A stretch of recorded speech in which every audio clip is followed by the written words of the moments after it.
A lot of people can feel overwhelmed when playing Days Gone, because the hordes can rip you to shreds faster than the main character becoming a badass through montages. But if you use my foolproof guide, I'm sure you'll become a zombie slaying machine such as myself. I mean, I'm an expert in the field after all.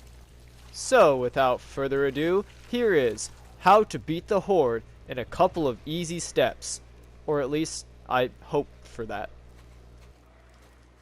Step 1. Find a suitable horde.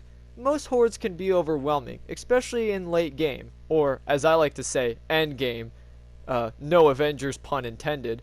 But I'd prefer to start with Copeland's region, because most of those hordes are pretty easy to kill. All it requires is basically a simple attractor bomb and a couple of pipe bombs to throw it out, like such.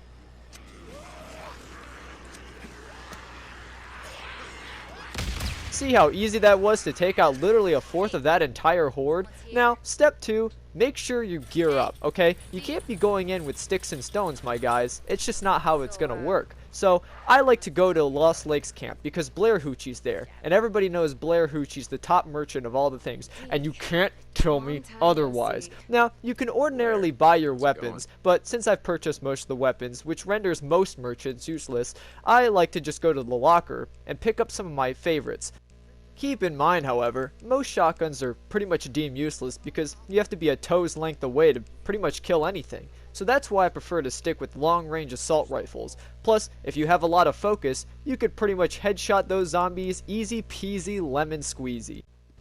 Now after thanking Blair Hoochie, it's time to move on to the next step of the plan, which is to get some swagger. We can't be rolling up if our bike looks like trash, am I right? So we're going to put some nice visuals to keep things fresh. I prefer to put Hoochies on my bike because I'm a sad turbo virgin who will never obtain true love. The next step is a pretty important one. After a man knocks over your bike, you are angered by his actions, so you must run into him, because you cannot actually physically fight him, because you're inside a camp. You cannot thwart your enemy's actions, thus you must continue on with the horde extermination. Sad face. This next step might be the most crucial one in the entire operation. Make sure you find a cougar laying in the middle of the road and slam into a mailbox, because you weren't paying attention. This is very important. Hit that mailbox in your pent of frustration. Noticing that you can't actually do physical damage to the mailboxes in this game, a reacher will come out of nowhere and slam you down on the ground, harder than Dwayne "The Rock" Johnson does in a WWE match. This is your time to show your skills. Use your melee weapons and boot knife to beat the crap out of this thing. Unless it beats the crap out of you first.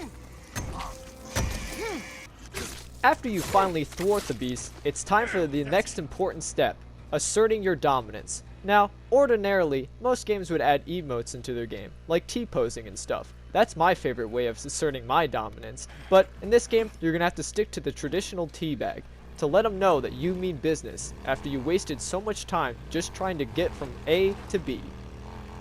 The next step is to case the joint, and I don't actually mean rolling up a stick of marijuana and throwing it in a box. You gotta actually look around the place. Make sure you know where the horde is at all times. You don't want them to ooga booga you and at a moment's notice. And also, you gotta look around for things. Know what your surroundings are, such as gas cans. You can shoot those to blow them up, and resources for crafting knickknacks that blows them up. Well, look at you go. You're playing a survival game like it's meant to. Don't forget to use your Witcher senses as well. You can see things through walls, and even zombies when you get high enough skill level. I happen to notice that a charred body behind me had some meth on him. That's pretty good for boosting your stats. Now that you feel like a real survival expert, it's time to get on to the next step, which is forget all the previous steps and trigger the horde accidentally. With your pants now full of doo-doo, throw everything in your inventory in a panic frenzy. Don't worry, as long as you visited Blair Hoochie like I showed you and equipped the proper guns, you can just bring the zombies around the corner and mow them down like freshly cut grass, like so. Look how easy this is. They're like lambs to the slaughter.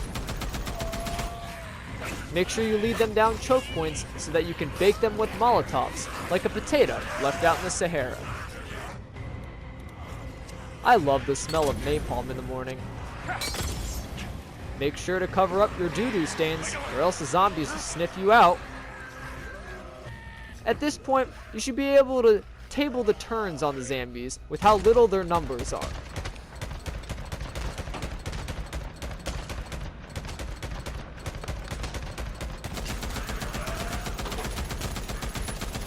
Let the zombies know how alpha you are by beating the last few with your baseball bat. Notice how that woman on the right was not actually part of the Horde, she was merely passing by. Be sure to show no mercy and kill her as well. Congratulations, you did it. Now time for a celebratory teabag. Don't forget to collect all those freaker ears, because you can exchange those at camps for some credits. The more credits you have, the more loot and cosmetics you can purchase. Remember, it's all about how you look, not the skill or performance.